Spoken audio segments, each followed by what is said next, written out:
दोस्तों finally Israel को तस्लीम करने का जो खेल वो पूरी तरह ओपन हो चला है। इंटरेस्टिंग बात यह है कि बाइडन जो मोहम्मद बिन सलमान को फ़ोन करते रहे, मोहम्मद बिन सलमान इनका फ़ोन नहीं उठाया, वही जो बाइडन अब पहुंच रहे हैं सऊदी अरेबिया।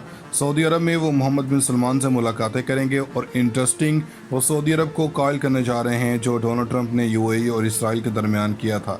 यानी अनकरीब सऊदी अरब इसराइल को तस्लीम करने जा रहा है। बहुत जल्द ये होने वाला है, जैसे इमरान खान ने कहा है कि ये इसराइल को तस्लीम करने जा रहे हैं। देखिए सऊदी अरब का ऐसा है कि वो इसराइल को तस्लीम करने जा रहा है, ऐसे ही पाकिस्तान भी इसराइल को तस्लीम करने जा रहा है। मोहम्मद बिन सलमान कहते हैं कि मैंने बिज़नेस करना है, मुझे पैसा बनाना है, अपनी ज़ात के लिए नहीं अपनी कौम के लिए बनाना है, और मुझे सिर्फ उन मुल्कों के साथ चलना है जहाँ पर मुझे ऐसा लगता है जहाँ सऊदी अरब ग्रोह कर सकता है। इसके अलावा कोई भी बात करने को तैयार नहीं हूँ। इंटरेस्टिंग बात यह है कि इसराइल के बहुत बड़े बिजनेसमैन ने सऊदी अरब का विज़िट किया है। पूरे अरब और इसराइल के अखबारात में इसकी खबर छपी है, जहां नॉर्मल होने वाला मामलात के बारे में कहा जा रहा है। अनकरीब सऊदी अरब इसराइल को तस्लीम करने जा रहा है। इस वक्त सऊदी अरब के अंदर इसराइल इस लेवल पर जाकर इन्वेस्टमेंट करने जा रहा है जो दुनिया के अंदर इसने आज तक कहीं नहीं की। इसके साथ साथ इंटरेस्टिंग सूरत हाल यह है कि इसराइल के बिजनेस यानी कि ख़ास तौर पर इंटरप्रेन्योर वो सऊदी अरब इन्वेस्टमेंट करने चाह रहे हैं। इनका कहना है कि हम सऊदी अरब को वो बना देंगे कि लोग दुनिया को भूल जाएंगे, दुबई भी पुराना दिखाई देगा, ख़ास तौर पर न्यूम सिटी। इस सारी सूरत हाल का पाकिस्तान का क्या इम्पेक्ट है। देखें, इमरान खान के दौर के आखिर में महीनों में सऊदी अरब पाकिस्तान से खफा हो गया था। वो कह रहा था कि हम इसराइल को तस्लीम करना चाह रहे हैं, तुम भी तैयार हो। मगर इमरान खान ने इस मौके पर मोहम्मद बिन सलमान को कहा कि पाकिस्तान ऐसा नहीं कर सकता, जिसके बाद सऊदी अरब शदीद खफा हो गया। असल में जो सूरत हाल है कि अब वो खुद तस्लीम करने जा रहा है, इसको पाकिस्तान की परवाह नहीं। अब इसराइल का पॉइंट ऑफ व्यू है। अब जानते हैं कि गुज़श्ता रोज़ पाकिस्तान का डेलीगेशन आया, अब पाकिस्तान भी इसराइल को तस्लीम करने की राह पर चल पड़ा है। अब देख लें कि पाकिस्तान में कितनी ऐसी जमातें हैं इस वक्त सड़कों पर एहतजाज के लिए आए हैं। वो कुछ नहीं करेंगे, वो बयान दे सकते हैं, इसके अलावा कुछ नहीं कर सकते। ये सारा प्लान है। इमरान खान का भी फारिग किया गया, सऊदी अरब तस्लीम करने जा रहा है। अब मुस्तकबिल देखें क्या होने जा रहा है। सऊदी अरब में अपने पैसे यहाँ बैंकों में रखवाए हुए हैं।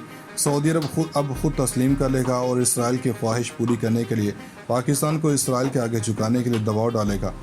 अब अगर सऊदी अरब अपने पैसे निकाल ले तो पाकिस्तान बैंक करप्ट हो जाएगा। अगर 3 अरब सऊदी अरब वापस ले तो चीन भी लेगा और यूएई भी, तो मुल्क करप्ट हो जाएगा। ऐसे में जो सूरत हाल पैदा हो रही है, देखें सऊदी अरब से फतवा आ जाएगा वो, और फिर इसराइल को तस्लीम कर लिया जाएगा। फिर दलाइल दिए जाएंगे, कहेंगे कि अल्लाह के घर के हुक्मरानों ने तस्लीम कर लिया है तो तुम लोग भी कर लो। मोहम्मद बिन सलमान इन बातों से उकता चुके हैं कि पाकिस्तान हमसे पैसे मांगता है।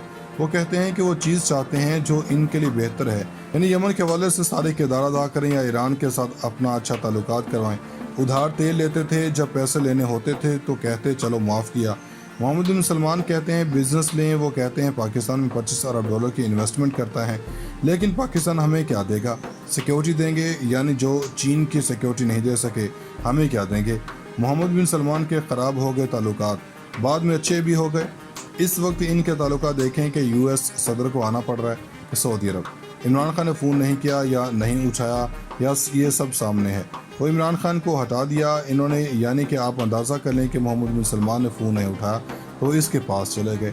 इसका मतलब है कि वो दलेर हैं। इसराइल सऊदी अरब को तस्लीम करवाने के लिए कोशिश कर रहा है, मगर सऊदी अरब नहीं है। सऊदी अरब का कहना है कि हम तो इसराइल को तस्लीम करने के लिए मरे नहीं जा रहे, मगर अगर इन्होंने तस्लीम कर लिया तो पाकिस्तान की बारी आनी है। दूसरी तरफ सऊदी अरब पाकिस्तान की मदद अभी करने से कासर है, क्योंकि इन्हें पता है कि इस वक्त इस्लामाबाद की कुर्सी पर चोरों का पूरा टोला बैठा हुआ है। सूदी सिस्टम कर्ज ले रहे हैं, भिखारी हैं, इंसाफ नहीं मिलता। इस्लाम की बात क्यों करते हैं? क्या अपने मुल्क में इस्लाम नाफिज करना नहीं आता? हमें ये बताते हैं कि आप ये नहीं कर सकते, वो नहीं कर सकते, आपके मुल्क में इंसाफ नहीं मिलता। लोग जाकर 3 नस्लों के बाद पेपर रखते हैं कि देखो आज मैं केस जीत गया हूँ। सऊदी अरब के हालात ख़राब हैं, मगर इतने नहीं जितने पाकिस्तान के हैं। आपको सेकंड नंबर पर यूएई से पैसे आते हैं, पहले नंबर पर सऊदी अरब से पैसे आते हैं।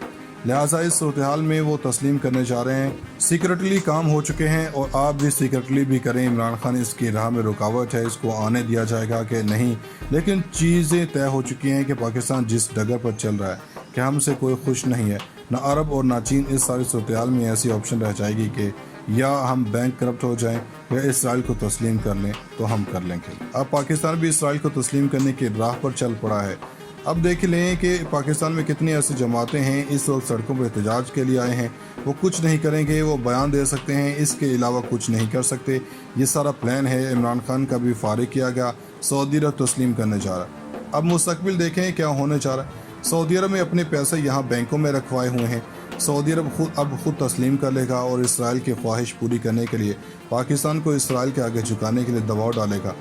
اب اگر سعودی عرب اپنے پیسے نکال لے تو پاکستان بینک کرپٹ ہو جائے گا۔ اگر 3 ارب سعودی عرب واپس لے تو چین بھی لے گا اور UAE بھی، تو ملک کرپٹ ہو جائے گا۔ ایسے میں جو صورتحال پیدا ہو رہی ہے، دیکھیں سعودی عرب سے فتویٰ آ جائے گا اور پھر اسرائیل کو تسلیم کر لیا جائے گا۔ پھر دلائل دیے جائیں گے، کہیں گے کہ اللہ کے گھر کے حکمرانوں نے تسلیم کر لیا ہے تو تم لوگ بھی کر لو۔ محمد بن سلمان ان باتوں سے اکتا چکے ہیں کہ پاکستان ہم سے پیسے مانگتا ہے۔ وہ کہتے ہیں کہ وہ چیز چاہتے ہیں جو ان کے لیے بہتر ہے، یعنی یمن کے حوالے سے سارے کردار ادا کریں یا ایران کے ساتھ اپنا اچھا تعلقات کروائیں۔ ادھار تیل لیتے تھے، جب پیسے لینے ہوتے تھے تو کہتے چلو معاف کیا۔ محمد بن سلمان کہتے ہیں بزنس لیں، وہ کہتے ہیں پاکستان میں $25 ارب کی انویسٹمنٹ کرتا ہے، لیکن پاکستان ہمیں کیا دے گا؟ سیکیورٹی دیں گے، یعنی جو چین کی سیکیورٹی نہیں دے سکے ہمیں کیا دیں گے؟ محمد بن سلمان کے خراب ہو گئے تعلقات، بعد میں اچھے بھی ہو گئے۔ اس وقت ان کے تعلقات دیکھیں کہ US صدر کو آنا پڑ رہا ہے کہ سعودی عرب۔ عمران خان نے فون نہیں کیا یا نہیں اٹھایا یا یہ سب سامنے ہے، وہ عمران خان کو ہٹا دیا انہوں نے، یعنی کہ آپ اندازہ کر لیں کہ محمد بن سلمان نے فون نہیں اٹھایا تو اس کے پاس چلے گئے۔ اس کا مطلب ہے کہ وہ دلیر ہیں۔ اسرائیل سعودی عرب کو تسلیم کروانے کے لیے کوشش کر رہا ہے مگر سعودی عرب نہیں ہے۔ سعودی عرب کو کہنا ہے کہ ہم تو اسرائیل کو تسلیم کرنے کے لیے مرے نہیں جا رہے، مگر اگر انہوں نے تسلیم کر لیا تو پاکستان کی باری آنی ہے۔ دوسری طرف سعودی عرب پاکستان کی مدد ابھی کرنے سے قاصر ہے، کیونکہ انہیں پتہ ہے کہ اس وقت اسلام آباد کی کرسی پر چوروں کا پورا ٹولہ بیٹھا ہوا ہے، سودی سسٹم قرض لے رہے ہیں، بھیکاری ہیں، انصاف نہیں ملتا، اسلام کی بات کیوں کرتے ہیں؟ کیا اپنے ملک میں اسلام نافذ کرنا نہیں آتا؟ ہمیں یہ بتاتے ہیں کہ آپ یہ نہیں کر سکتے، وہ نہیں کر سکتے، آپ کے ملک میں انصاف نہیں ملتا۔ لوگ جا کر 3 نسلوں کے بعد پیپر رکھتے ہیں کہ دیکھو آج میں کیس جیت گیا ہوں۔ سعودی عرب کے حالات خراب ہیں مگر اتنے نہیں جتنے پاکستان کے ہیں۔ آپ کو سیکنڈ نمبر پر UAE سے پیسے آتے ہیں، پہلے نمبر پر سعودی عرب سے پیسے آتے ہیں، لہٰذا اس صورتحال میں وہ تسلیم کرنے جا رہے ہیں۔ سیکرٹلی کام ہو چکے ہیں اور آپ بھی سیکرٹلی بھی کریں۔ عمران خان اس کی راہ میں رکاوٹ ہے، اس کو آنے دیا جائے گا کہ نہیں، لیکن چیزیں طے ہو چکی ہیں کہ پاکستان جس ڈگر پر چل رہا ہے کہ ہم سے کوئی خوش نہیں ہے، نہ عرب اور نہ چین۔ اس ساری صورتحال میں ایسی آپشن رہ جائے گی کہ یا ہم بینک کرپٹ ہو جائیں یا اسرائیل کو تسلیم کر لیں تو ہم کر لیں گے۔